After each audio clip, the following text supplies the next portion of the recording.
अस्सलाम वालेकुम dear viewers, welcome to Quanta Eureka. तो आज हम एक इम्पॉर्टेंट टॉपिक करने जा रहे हैं। अगर हमें कोई ग्राफ दिया गया हो, ठीक है, तो हमने फाइंड करना है। कैसे फाइंड करना है कि ये जो हमारे पास ग्राफ है, ठीक है, इसका स्लोप या ग्राफ किस चीज़ को रिप्रेजेंट करता है, ठीक है, और इसकी जो अंडर अंडर द कर्व जो हमारे पास एरिया है, ठीक है, वो किस चीज़ को रिप्रेजेंट करता है। तो आइए फाइंड करते हैं, ठीक है। तो हमारे पास टॉपिक है how to find the slope और ग्राफ रिप्रेजेंट विच क्वांटिटी। तो जनरल इक्वेशन ऑफ स्लोप हमारे पास है y is equal to M x plus सी, ठीक है। y हमारे पास y एक्सिस पे जो पॉइंट है वो है हमारे पास जो क्वांटिटी है, m हमारे पास स्लोप है, ठीक है, यानी ग्राफ, और x हमारे पास है जो हमारे पास x एक्सिस पे जो क्वांटिटी है वो है, ठीक है। और हमारे पास c जो है यहाँ पे ये y इंटरसेप्ट है, ठीक है। y इंटरसेप्ट मतलब ये जो स्लोप है या लाइन है या कर्व है, ठीक है, ये y को किस पॉइंट पे टच करता है, ठीक है, तो इसको हम y इंटरसेप्ट कहते हैं, ठीक है। तो अभी in order to find the slope हम इस इक्वेशन को उस क्वांटिटी के उस इक्वेशन से कंपेयर करेंगे जो हमारे पास y और x को रिलेट करते हैं, ठीक है। फॉर एग्जांपल यहाँ पे हम देखेंगे v is equal to I R है हमारे पास, ठीक है। वोल्टेज हमारे पास बराबर है करंट टाइम रेजिस्टेंस, ठीक है, और इसका ग्राफ हमारे पास वी आई है, ठीक है। तो अभी हमारे पास वी आई का जो ग्राफ है, कर्व है, ठीक है, ये लाइन, ये किस चीज़ को रिप्रेजेंट करता है, ठीक है। तो हम ये फाइंड कर सकते हैं आसानी से अगर हम इस इक्वेशन को इसके साथ कंपेयर कर ले, ठीक है। कैसे? यहाँ पे जो y है हमारे पास, ठीक है, v है, ठीक है, y पे हमारे पास यहाँ पे v है, और जो हमारे पास x है यहाँ पे x की जगह i है, ठीक है। तो हम कंपेयर करते y हमारे पास v हो गई, ठीक है, और यहाँ पे हमारे पास जो x की जगह है हमारे पास वो i है, ठीक है। तो ये हमारे पास r जो है ये हमारे पास m हो गया है, ठीक है। और रही बात c की, तो यहाँ पे हमारे पास ये लाइन जीरो से क्रॉस होता है, तो c हमारे पास जीरो है, y इंटरसेप्ट यहाँ पे जीरो है हमारे पास, या नहीं दिया गया है, ठीक है। इस इक्वेशन को हम इस तरह भी लिख सकते हैं कि v is equal to I R plus zero. तो आप इसको तवज्जो ना दें, आप direct y is equal to M X, ठीक है, इसके साथ कंपेयर कर ले इसको। तो हमारे पास v is equal to i sorry r into i आता है, ठीक है। एक्स आई को रिप्रेजेंट करता है, वाई वी को रिप्रेजेंट करता है, और एम आर को रिप्रेजेंट करता है। तो यहाँ पे हमारे पास ये कर्व रेजिस्टेंस को रिप्रेजेंट करता है, ठीक है। और दूसरा हमारे पास है कि हम एरिया अंडर द कर्व कैसे फाइंड कर सकते हैं, ठीक है। अगर इस कर्व के अंदर फॉर एग्जांपल जो एरिया है ये किस चीज़ को रिप्रेजेंट करता है, इसको फाइंड करने का आसान तरीका है। आपको पता है कि एरिया हमारे पास बराबर है लेंथ क्रॉस वेट के, ठीक है। आपने ग्राफ को नहीं देखना है, जस्ट हमने क्वांटिटी फाइंड नहीं करनी है कितनी है, ठीक है। हमने एरिया के जस्ट सिंपल डिफिनीशन से हमने ये फाइंड करना है। तो एरिया लेंथ और क्रॉस वेट था हमारे पास। तो लेंथ हमारे पास इसको एक को एक्स ले लो और दूसरे को वाई ले लो, ठीक है। लेंथ को एक्स ले लो, वेट हमारे पास वाई हो गया, चलो ठीक है। तो एक्स वाई हमारे पास, तो यहाँ पे एक्स वाई किस चीज़ के बराबर है, ठीक है, v मल्टीप्लाई बाय आई, जो कि हमारे पास पावर के बराबर है।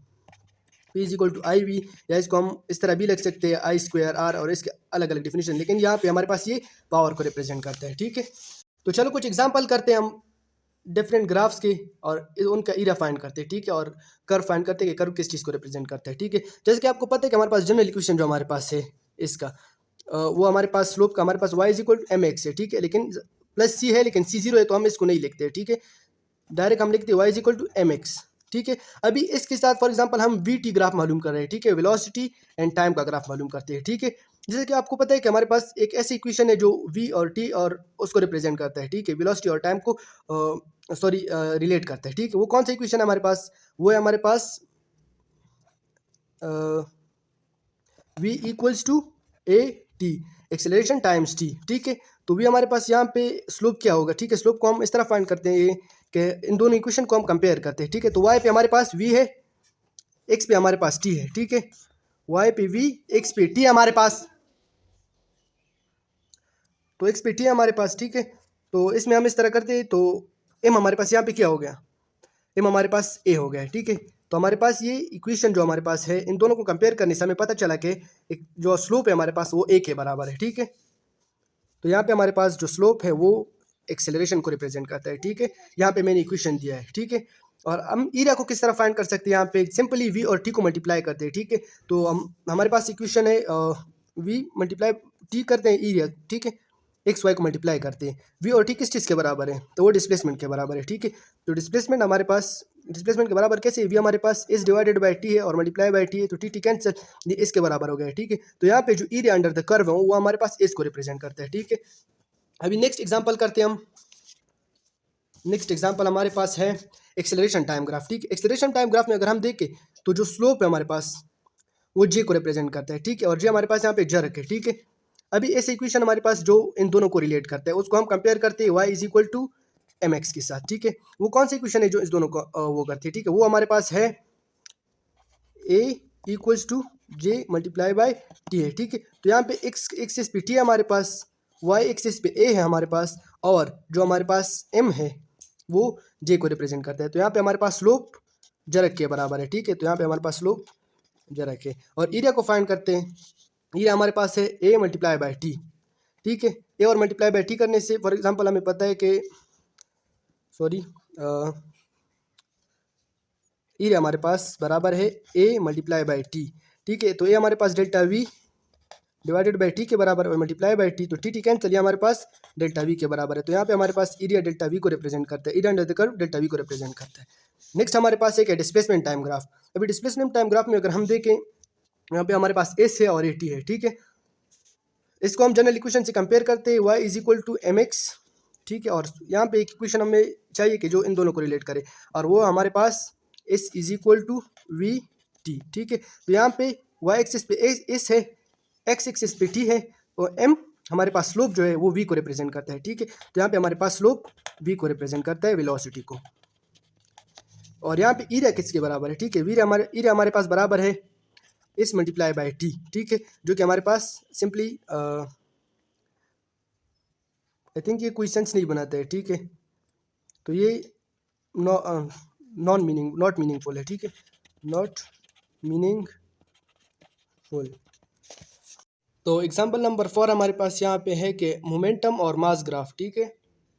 मोमेंटम और मास के दरमियान जो ग्राफ है वो किस चीज़ को, उसका स्लोप किस चीज़ को रिप्रेजेंट करता है, और एरिया किस चीज़ को रिप्रेजेंट करता है, ठीक है। तो यहाँ पे हम सिंपली जो हमारे पास इक्वेशन ऑफ जनरल स्लोप हमारे पास है Y is equal to M X, ठीक है, प्लस सी हमारे पास सी जीरो है, तो इसको हम नहीं लिखते, ठीक है।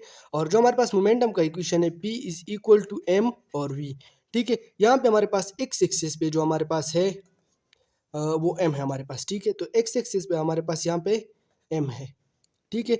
और जो वाई एक्सिस है वहाँ पे पी है, ठीक है। तो ये इक्वेशन के साथ मैच करता है, ठीक है। तो यहाँ पे हमारे पास जो स्लोप है वो वी को रिप्रेजेंट करता है, ठीक है। तो यहाँ पे हमारे पास स्लोप वेलोसिटी को रिप्रेजेंट करता है, और जो हमारे पास एरिया है, ठीक है, वो अगर हम पी मोमेंटम और मास को मल्टीप्लाई करते हैं तो पी मल्टीप्लाई बाय एम, ठीक है।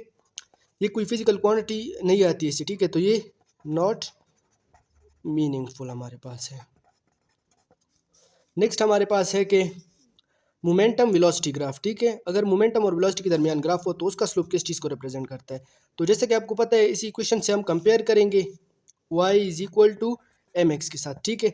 तो p इक्वल्स एम और v, ठीक है। यहाँ पे हमारे पास x एक्सिस पे हमारे पास जो है v है, ठीक है, और जो y एक्सिस हमारे पास उस पर p है। तो y पे हमारे पास p है और x एक्सिस पे v है, ठीक है। तो जो स्लोप हमारे पास m है, ठीक है, वो हमारे पास मास को रिप्रेजेंट करता है। तो यहाँ पे जो स्लोप है वो हमारे पास मास है, ठीक है, स्लोप मास को रिप्रेजेंट करता है, ठीक है। और जो हमारे पास एरिया है, ठीक है, स्लोप कांस्टेंट होता है, ठीक है, हमेशा। तो यहाँ पे हमारे पास ये मास कांस्टेंट है, ठीक है।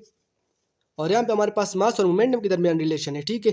तो जब मोमेंटम और मास को हम चेंज करते हैं मोमेंटम चेंज होता है, ठीक है। लेकिन यहाँ पे एक क्वांटिटी हमारे पास कांस्टेंट है जिसको हम वेलोसिटी कहते हैं। तो यहाँ हमारे पास स्लोप वेलोसिटी को रिप्रेजेंट करता है। और जो हमारे पास थर्ड इसकी जो एरिया हमारे पास वो भी हमारे पास सेम हमारे पास मोमेंटम टाइम्स वेलोसिटी है, ठीक है। तो इसका भी कोई सेंस नहीं बनता है। अब हम तो 6 नंबर एग्जांपल हमारे पास है कि फोर्स टाइम ग्राफ है, ठीक है। इसको हम कैसे फाइंड करें। आपको पता है कि y is equal to M x plus सी, ठीक है। तो m हमारे पास हो गया y डिवाइडेड बाय x। तो y पे यहाँ पे हमारे पास f है और x पे हमारे पास यहाँ पे t है, ठीक है। तो इसको हम इस तरह लिख सकते हैं कि m is equal to D F divided by D T, change in force per unit time, change in time per unit change in time, ठीक है। तो ये हमारे पास ये स्लोप इसका ये है, ठीक है। और एरिया हमारे पास है वो फोर्स मल्टीप्लाई बाय टाइम है, जो कि हमारे पास बराबर है इम्पल्स की, ठीक है। तो यहाँ पे हमारे पास एरिया इम्पल्स को रिप्रेजेंट करता है। नेक्स्ट हमारे पास है कि एनर्जी टाइम ग्राफ हमारे पास है, ठीक है। तो आपको पता है कि हमारे पास जो एनर्जी हमारे पास है वो बराबर है पावर के साथ, अगर हम उसको रिलेट करें टाइम का, ठीक है। तो हमारे पास बराबर है पी मल्टीप्लाई बाय टी, ठीक है।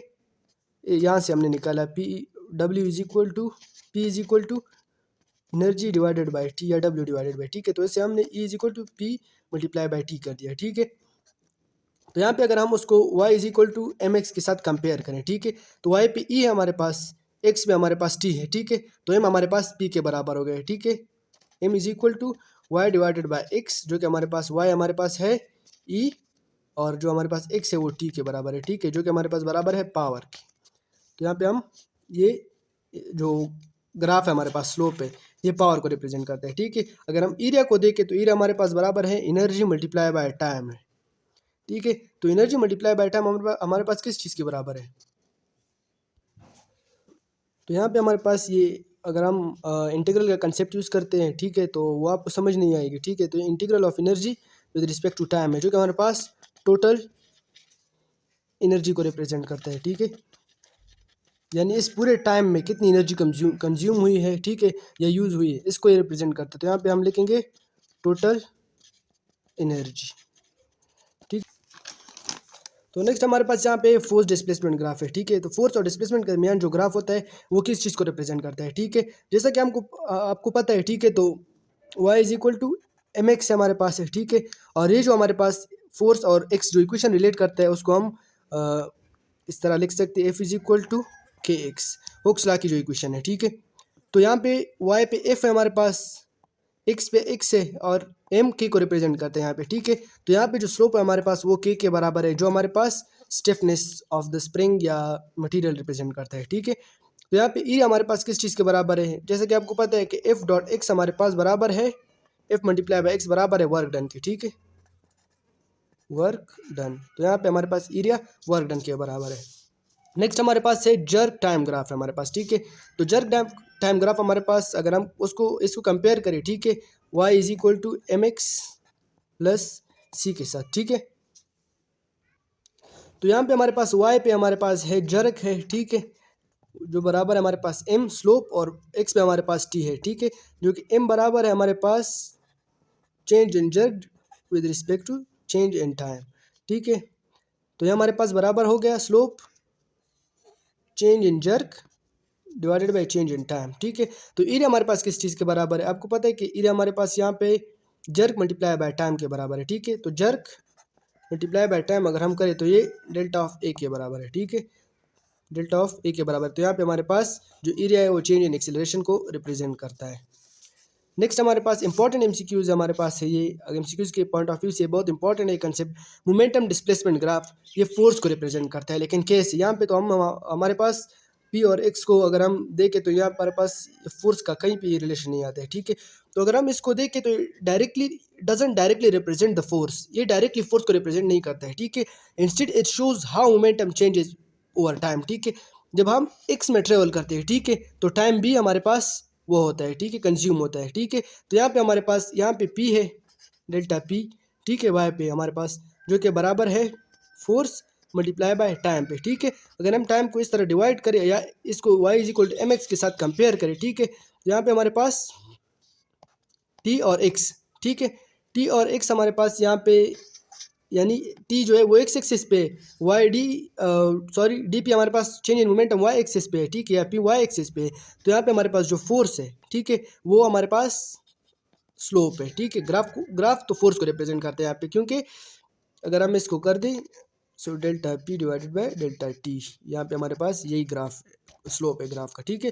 और इसका एरिया हम कैसे फाइंड कर सकते हैं? तो पी और एक्स को अगर हम मल्टीप्लाई करें, ठीक है, पी और एक्स को मल्टीप्लाई करें तो ये नॉट मीनिंगफुल है हमारे पास, इस तरह ऐसी कोई क्वांटिटी नहीं फिजिकल क्वांटिटी, हम इसको साथ कंपेयर कर दें, ठीक है। तो ये चंद एग्जाम्पल थे, ठीक है, जो कि हमारे पास एमसीक्यूज के पॉइंट ऑफ व्यू से बहुत ज़्यादा इंपॉर्टेंट थे, ठीक है, मैंने आपको कराए। और होप कि आप ये वीडियो आपको समझ आई हो, जो मैंने आपको पढ़ाया वो आपको समझ आया हो। और प्लीज़ वीडियो को लाइक करें, शेयर करें, सब्सक्राइब करें चैनल को।